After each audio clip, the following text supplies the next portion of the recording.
সচিব খুরশেদ আলম, যমুনা হাবাইয়া, শাহাবুদ্দিন রাজু, সভাপতি মনিউদ্দিন, সাধারণ সম্পাদক বেলাল, সহযোগী সম্পাদক আমাদের দলের চেয়ারপারসন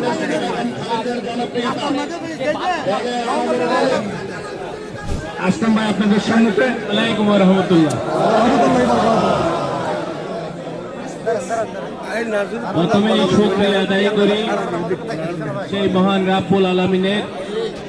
আপনাদের মতো শ্রদ্ধাভাজন মুরব্বীবৃন্দ যারা আপনাদের অন্তরে দীর্ঘদিন ধরে দানের শীষকে লালন করে আসছেন, আপনাদের মতো যুবকেরা যারা জন্মের পর থেকে দেখেছেন বাংলাদেশের উন্নয়নের, আপনাদের যারা ছাত্র সমাজ তারা বিগত সময়ে বুঝতে পেরেছে মানুষের বুকের উপর কিভাবে ইট চাপা দিয়ে মানুষের দম বন্ধ করে রাখা হয়েছে।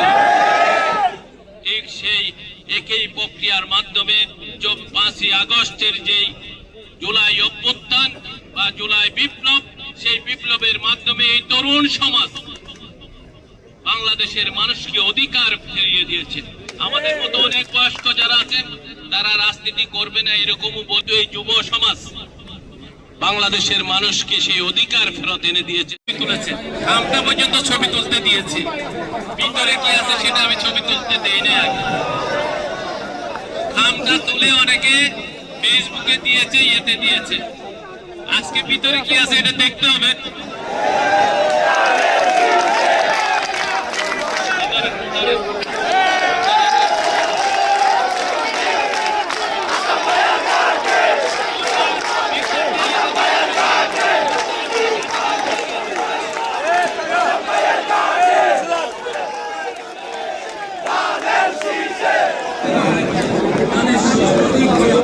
মিডিয়া ম্যানেজার লাগবে, ঠিক করে দিতে হবে।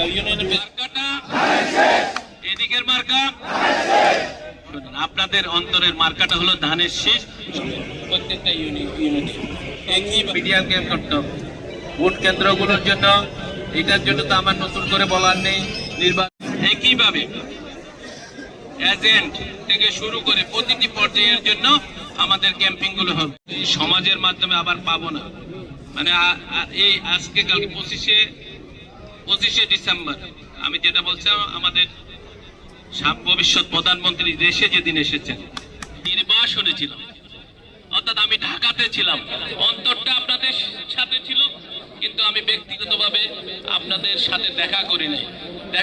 এটাও দলের প্রতি একটা সমর্থন। দল সিদ্ধান্ত যতক্ষণ পরিবর্তন না করবে ততক্ষণ পর্যন্ত আমি ধানের শীষের বিপক্ষে কথা বলতে পারবো না।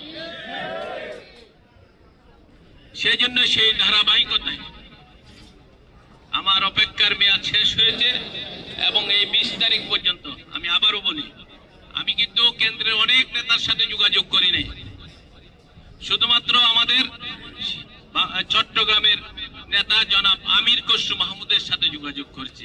অন্য কোন কেন্দ্রীয় নেতা সবাই আমাকে অনেকে স্নেহ করে, কিন্তু আমি চিটং এর কথা চিন্তা করে, আমাদের চিটং এ সবসময় যিনি আমাদেরকে সহযোগিতা করেছেন তার কথা চিন্তা করে, বা উনি আমাদেরকে যেভাবে স্নেহ করেন উনি সিদ্ধান্ত নেবেন, সেই পর্যন্ত আমরা অপেক্ষা করেছি। এবং পরিশেষে কেন্দ্র সিদ্ধান্ত নিয়েছে এই ধানের শীষ প্রতীকটি আপনাদের জন্য বরাদ্দ আমার মাধ্যমে। না হলে অনেক সিনিয়র মুরব্বী যারা আছে ইচ্ছা ছিল তাদেরকে কল করব, তবে কল পর্যন্ত করে সেই কথাটা কেন জন্য আমি দুঃখ প্রকাশ করছি, ক্ষমা চাচ্ছি। আপনারা ক্ষমা করেছেন তো? কি প্রাথমিকভাবে আমি ফেব্রুয়ারি 12 ফেব্রুয়ারি কি সেই নির্বাচনে ধানের শীষ প্রতীককে আপনাদের সারা বাংলাদেশের মানুষ যেমন বিজয়ী করবে, সেইভাবে সীতাকুণ্ডের মানুষ বিজয় করার জন্য রহমান বিদেশে বসে নেতৃত্ব দিয়ে বাংলাদেশের মানুষকে আজকে বাংলাদেশের মানুষ তার প্রতিদান দেওয়ার জন্য 25শে মার্চ বাংলাদেশের মানুষকে যেমন উনি ভালোবাসত, একইভাবে বাংলাদেশের সকল স্তরের মানুষ তাকে আন্তরিকভাবে ভালোবাসে। সেই ভালোবাসার প্রমাণ করার জন্য 25শে ডিসেম্বর সেই 300 ফিটে লক্ষ লক্ষ মানুষের কোটি কাছাকাছি মানুষের সমাগম হয়েছে। তাকে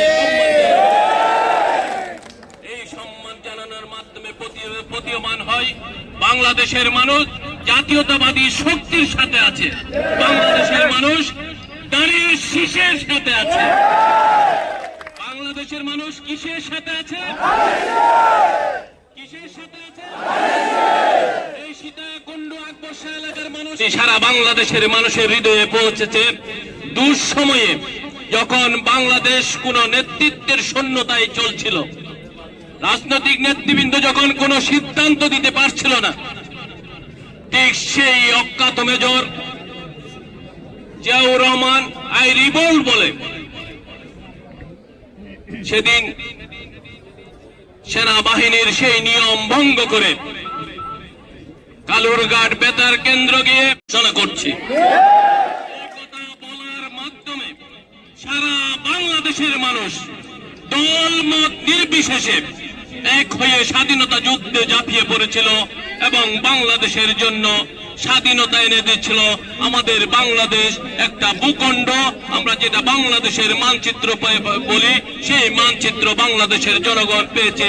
সেই সময় 7.5 কোটি মানুষ ছিল, আজকে এই ভূখণ্ডটি আমরা 18 কোটি মানুষের বা কম বেশি যায় হয় তাদের সকলের সমাটিটা কোন ধর্মের ব্যক্তিগত বিষয় না, সেটা বাংলাদেশের যারা নাগরিক সবার বিষয়। তবে বাংলাদেশ মুসলিম প্রধান দেশ, সেই হিসেবে মুসলিমদের আমরা আমাদের নিয়ম কানুনগুলো ভালোভাবে মানতে হবে। আমাদের কথাবার্তায়, আচার আচরণে, দৈনন্দিন চলাফেরায় আমাদের করবে প্রত্যেকটি ক্ষেত্রে আমাদের তাদেরকে সেই সুযোগ সৃষ্টি করে দিতে হবে, যাতে কথা বলার জন্য সুযোগ অনেক শুনেছেন।